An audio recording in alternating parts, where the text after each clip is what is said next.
parisienne. Je fais partie d'un collectif qui s'appelle la Commission de mobilisation Travail Social Île-de-France, qui est un collectif qui a été créé il y a un peu plus d'un an. Le but de ce collectif, c'est très humblement, avec nos petits moyens qui sont ceux des travailleuses, des travailleurs, des étudiants en formation, d'essayer un peu d'unifier les luttes du travail social et de faire en sorte que ces luttes, non seulement elles soient visibles, elles soient unies, elles soient victorieuses. On est une toute petite délégation, on est deux collègues qui avons fait le déplacement, qu'on a été en contact avec votre collectif, le collectif hébergement en danger. Et le premier truc qu'on voudrait vous dire, c'est qu'on est très content de pouvoir participer à cette mobilisation, on est très content d'avoir participé à la manif aujourd'hui, et on pense que si ça avait lieu partout, si ça avait lieu dans toutes les villes, dans tous les endroits où il y a des expulsions, et ben ce serait possible de gagner, face à ce gouvernement, face à cette politique qui est vraiment dégueulasse. Nous, ce matin, on était devant le centre qui s'est fait expulser, on y a vu un peu deux trucs. Le premier, c'est un dégoût immense des politiques publiques, un dégoût immense quand tu vois des familles qui finissent à la rue avec des enfants qui ont un an et demi, on leur dit quoi? T'as passé tes 1 an, t'as soufflé ta première bougie, tu es expulsable. Pour nous, c'est pas possible. C'est pas possible que dans une société qui produit... C'est pas possible dans une société qui produit autant de richesses, de produire autant d'inégalités, autant d'injustices, etc., etc. Et si on est fiers d'être avec vous, les collègues, aujourd'hui, c'est parce que nous, on pense qu'on est des invisibles qui s'occupent d'autres invisibles. Et le fait de se mettre en grève, le fait de relever la tête, le fait de descendre dans la rue, ça permet de rendre tout ça visible. C'est pas possible à Lyon qu'on dise qu'il y a 0 mal logé. C'est plus possible aujourd'hui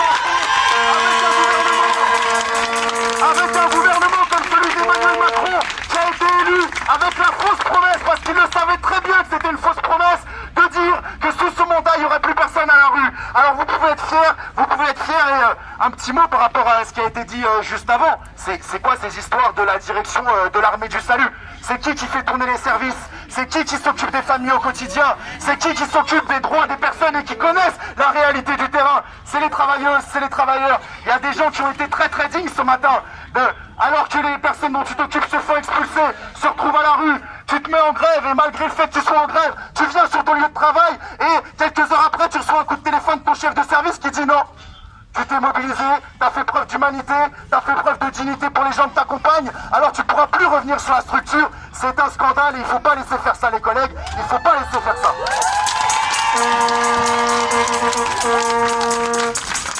Je voudrais finir par deux petites idées. La première, c'est vrai que quand on discute dans les services, quand on discute avec les collègues, les éducs, les AS, les EJE, tous les collègues du travail social, c'est vrai qu'il y a cette petite rengaine qui revient souvent de « c'est difficile de se mobiliser ». Tu vois bien, quand on descend dans la rue, on gagne pas grand-chose.